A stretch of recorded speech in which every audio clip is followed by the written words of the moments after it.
This is Dollar Logic, where we break down the hidden logic behind money, business, and the systems that shape your everyday life. No jargon, no fluff, just clear answers. For a huge number of renters, signing a lease means handing over nearly a third of every paycheck before anything else gets paid.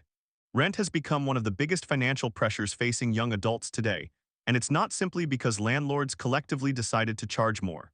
Today we're breaking down why rent has gotten so expensive, and why the causes go a lot deeper than any single building or city. First, the scale of the problem. Recent housing research shows nearly half of all U.S. renters are spending more than 30% of their income on rent, the commonly used threshold economists use to define being cost-burdened. Millions of renters are spending more than half their income just to keep a roof over their heads, leaving very little room for savings, emergencies, or anything else. A major root cause is simply a shortage of housing supply. For years, the U.S. has built fewer new homes than population growth and household formation actually required. Construction slowed sharply after the 2008 financial crisis and never fully caught back up, which means today's total housing stock hasn't kept pace with demand in many of the country's largest cities. When there are more households looking for a place to live than there are available units, prices rise. It's the same basic supply and demand principle that drives up prices anywhere else. Making that worse, the cost of actually building new housing has climbed substantially. Materials, skilled labor, and land are all significantly more expensive than they used to be, which makes new construction less profitable at lower price points and pushes developers toward building fewer units or pricier ones. On top of that, zoning laws in many cities restrict how much housing can legally be built in a given area.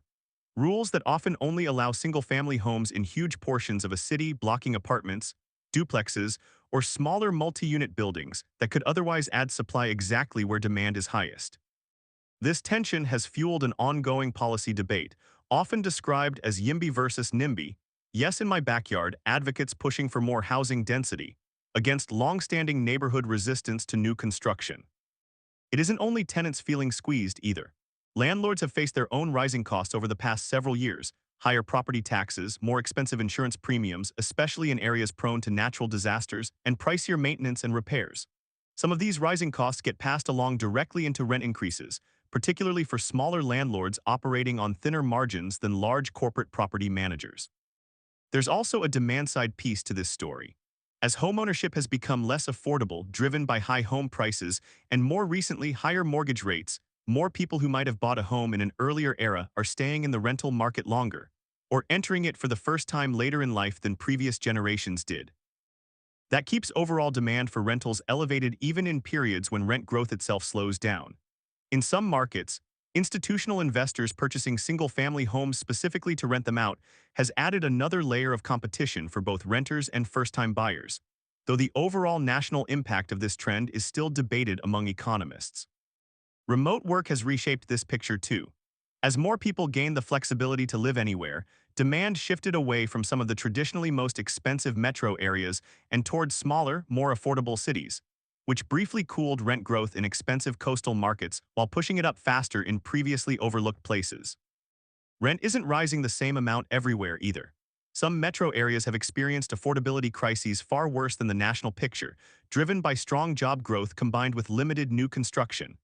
Other regions have cooled off recently, or even seen rents dip slightly as more apartment supply, including a wave of new build-to-rent developments, came online at once. Policymakers are aware of this pressure.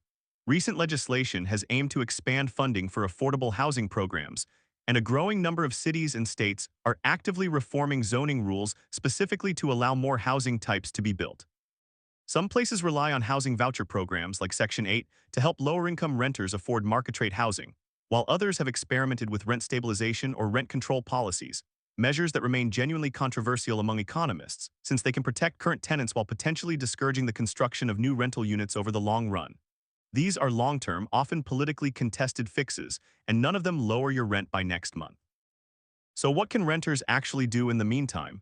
The classic budgeting guideline is to try to keep rent under 30% of your gross income, though that's become increasingly difficult to hit in expensive markets. Splitting a lease with roommates, negotiating renewal terms before your lease is up rather than after you've already signed, and comparing costs across nearby neighborhoods, sometimes just a few train stops away, can all meaningfully change what you actually end up paying each month. It's also worth researching local tenant protections, since rules around security deposits, notice periods, and rent increases very significantly from one city or state to another. Rent feeling unaffordable isn't a personal budgeting failure for most people. It's the visible result of a housing market that simply hasn't built enough homes to match demand for well over a decade. Understanding that doesn't make rent cheaper overnight, but it does help you make smarter, more informed decisions about where and how you choose to live. That's how it actually works. Understanding money doesn't have to be complicated, it just has to be explained clearly. If this helped, subscribe to Dollar Logic for more videos that make sense of the systems around your money. See you in the next one.